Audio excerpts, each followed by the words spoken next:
안녕하세요. 삶의 진리와 지혜를 나누는 시간입니다. 오늘 우리는 성경 속에서 가장 근본적이면서도 때로는 가장 오해받기 쉬운 단어, 사랑에 대해 깊이 이야기 나누어 보려 합니다.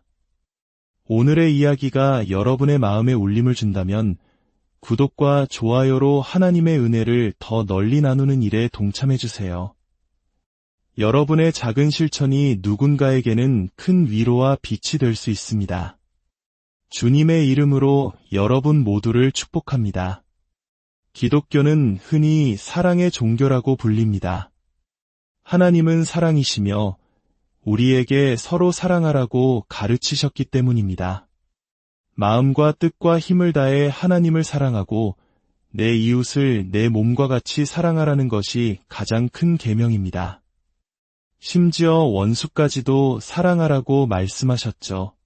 그런데 성경을 읽다 보면 우리의 이런 일반적인 생각에 큰 충격을 주는 구절을 만나게 됩니다. 바로 요한일서 2장 15절의 말씀입니다. 이 세상이나 세상에 있는 것들을 사랑하지 말라. 누구든지 세상을 사랑하면 아버지의 사랑이 그 안에 있지 아니하니. 잠시만요. 사랑하지 말라고요. 어떻게 사랑의 종교에서 사랑이신 하나님께서 우리에게 사랑하지 말라고 명령하실 수 있을까요? 이것은 마치 우리가 가장 소중하게 여기는 요한복음 3장 16절, 하나님이 세상을 이처럼 사랑하사 독생자를 주셨으니 라는 말씀과 정면으로 배치되는 것처럼 보입니다. 이 구절은 많은 이들에게 혼란을 줍니다. 어쩌면 이 말씀 때문에 신앙생활이 위축되거나 세상의 모든 것을 죄악시하는 극단적인 생각에 빠지기도 합니다. 하지만 오늘 우리는 이 말씀의 진정한 의미를 함께 탐구하며 하나님께서 우리에게 주시고자 하는 더 깊고 본질적인 사랑의 메시지를 발견하게 될 것입니다.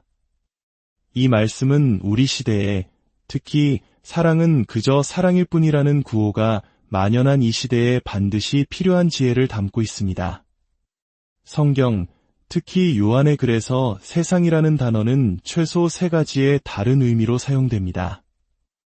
이 차이를 이해하는 것이 오늘 말씀의 핵심 열쇠입니다. 첫째, 세상은 하나님께서 창조하신 모든 피조세계, 즉 우주 만물을 의미합니다. 우리가 봄의 꽃을 보고 감탄하고 가을의 단풍에 마음을 빼앗기는 것, 아름다운 음악에 감동하고 맛있는 음식을 즐기는 것. 이 모든 것은 하나님이 창조하신 아름다운 세상을 누리는 것입니다.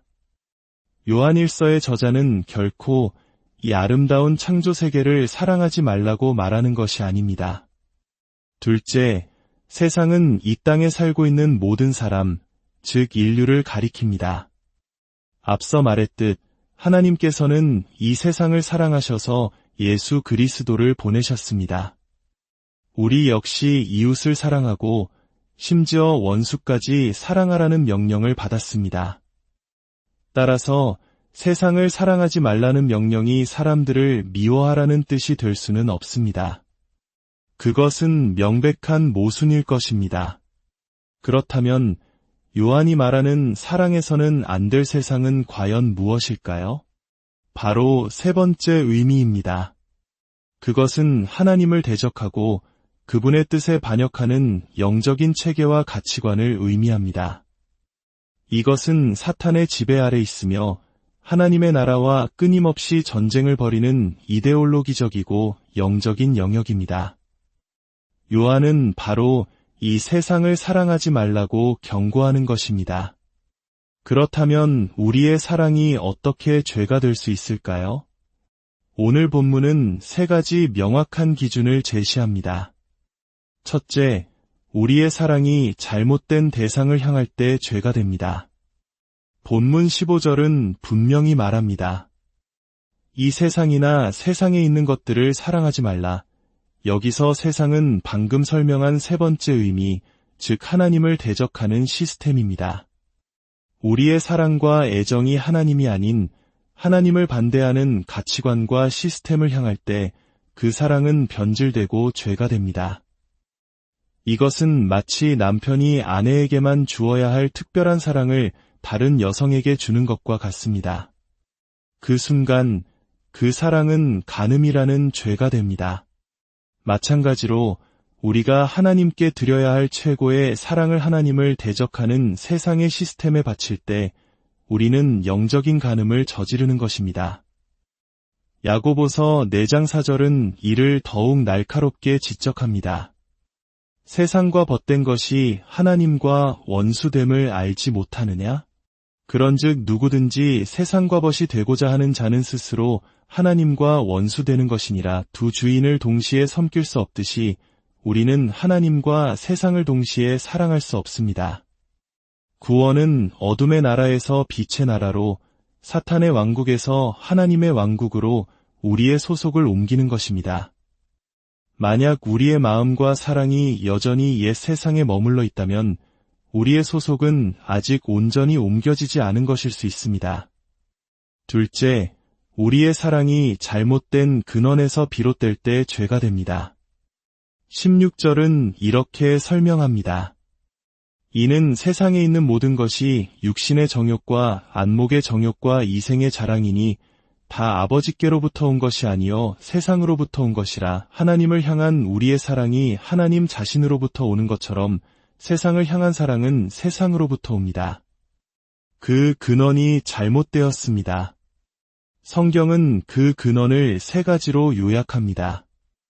육신의 정욕은 단순히 육체적인 욕망만을 의미하지 않습니다. 그것은 하나님 중심이 아닌 자기 자신을 만족시키려는 모든 이기적인 갈망을 포함합니다. 안목의 정욕은 눈에 보이는 것을 탐하는 마음입니다. 끊임없이 남과 비교하며 더 좋은 차, 더 넓은 집, 더 화려한 옷을 갈망하게 만드는 물질주의와 탐심입니다. 우리 한국 사회가 특히 이 부분에서 큰 도전을 받고 있지요. 이생의 자랑은 자신의 성취나 소유를 통해 다른 사람들에게 인정받고 자신을 높이려는 교만입니다. 내가 겪은 모든 이야기의 주인공이 나 자신이 되고 나의 성공과 능력을 끊임없이 과시하려는 마음입니다. 진정한 사랑은 하나님께 받은 은혜에 감사하지만 교만은 그 은혜의 가격표를 사람들에게 보여주며 자신을 뽐내려 합니다. 이러한 정욕과 자랑에서 비롯된 사랑은 결코 하나님을 기쁘시게 할 수 없습니다. 그 근원이 세상이기 때문입니다. 셋째, 우리의 사랑이 잘못된 열매를 맺을 때 죄가 됩니다. 17절은 이 모든 것의 결말을 보여줍니다. 이 세상도 그 정욕도 지나가되 오직 하나님의 뜻을 행하는 자는 영원히 거하느니라. 이것이 가장 중요하고 궁극적인 기준입니다. 세상을 향한 사랑은 어떤 열매를 맺습니까? 결국 지나가는 것, 즉 소멸과 죽음으로 이어집니다. 반면 하나님의 뜻을 행하는 사랑, 즉 하나님을 향한 사랑은 영원히 거하는 것, 즉 생명으로 이어집니다. 우리의 사랑이 우리를 생명이 아닌 파멸로 이끈다면 그것은 죄가 되는 사랑입니다. 오늘날 우리는 사랑은 사랑일 뿐이라며 모든 형태의 사랑을 정당화하려는 문화 속에 살고 있습니다. 특히 동성 간의 사랑과 결혼에 대한 논의가 뜨겁습니다. 세상은 묻습니다. 서로 사랑하는 사람들이 함께하겠다는데 왜 그것을 반대하느냐고 말입니다. 하지만 성경의 가르침에 따라 우리는 이 질문에 답해야 합니다. 그 사랑이 어떤 대상을 향하고 어떤 근원에서 나오며 어떤 열매를 맺는지를 분별해야 합니다. 로마서 1장은 하나님을 떠난 인간이 창조주 대신 피조물을 섬기게 될 때 그들의 마음이 부끄러운 욕심에 내어준 바 되었다고 말합니다. 그리고 그 결과는 합당한 보응, 즉 영적인 죽음이라고 경고합니다. 이것은 누군가를 정죄하거나 미워하자는 이야기가 아닙니다. 오히려 목자의 심정으로 사랑하는 이가 낭떠러지로 달려가는 것을 막으려는 애끓는 외침에 가깝습니다. 만약 어떤 남자가 아내가 아닌 다른 여인을 향한 욕망으로 괴로워하며 저를 찾아온다면 저는 결코 그에게 그 욕망을 끌어안으세요. 그 자체는 괜찮습니다. 라고 말하지 않을 것입니다. 왜냐하면 그 욕망은 잘못된 대상을 향하고 잘못된 근원에서 나왔으며 결국 파멸이라는 잘못된 열매를 맺을 것이기 때문입니다. 사랑하는 성도 여러분, 오늘 이 자리에 혹시 세상적인 욕망과 싸우고 계신 분이 있다면 기억하십시오. 그 욕망에 굴복하고 그것으로 자신을 정의하는 것은 세상의 거짓말에 속는 것입니다. 우리의 정체성은 우리의 욕망이 아니라 우리를 위해 십자가에 달리신 예수 그리스도 안에 있습니다. 우리의 모든 열정과 사랑은 오직 하나님을 향해야 합니다. 마음과 목숨과 뜻과 힘을 다하여 주 너의 하나님을 사랑하십시오. 사랑하지 말라는 이 명령은 우리에게서 좋은 것을 빼앗으려는 인색한 하나님의 명령이 아닙니다. 그것은 에덴 동산에서 이것을 먹지 말라고 말씀하셨던 뱀의 거짓말과 정반대입니다. 하나님께서 세상을 사랑하지 말라고 말씀하시는 것은 그것이 내 눈에는 좋아 보이고 달콤하게 느껴질지라도 그 끝은 멸망이다. 내가 너를 진정으로 사랑하기에 너를 그 길에서 불러내어 영원한 생명 안에 거하게 하고 싶다고 말씀하시는 아버지의 사랑의 음성입니다. 잠시 함께 기도하겠습니다. 은혜로우신 하나님 아버지, 이 세상을 창조하시고 모든 것을 다스리시는 왕이신 주님 앞에 겸손히 나아갑니다. 저희는 연약하여 주님께서 창조하신 아름다운 세상과 이웃을 사랑하기보다 주님을 대적하는 헛된 세상을 사랑하려는 경향이 있음을 고백합니다.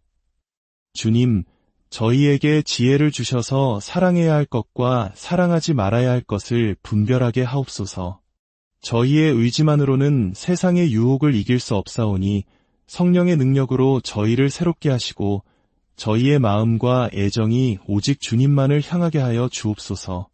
세상 속에 살지만 세상에 속하지 않는 자들로 살게 하시고 하나님을 향한 사랑, 형제를 향한 사랑, 잃어버린 영혼들을 향한 사랑, 심지어 원수를 향한 사랑으로 우리가 그리스도의 제자임을 세상에 증거하게 하옵소서. 그러나 결코 하나님을 대적하는 세상을 사랑하는 어리석음을 범치 않게 지켜주시옵소서.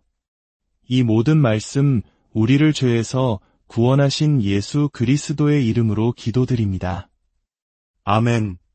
하나님의 크신 사랑과 은혜가 여러분의 삶에 늘 함께하기를 기도합니다. 평안한 하루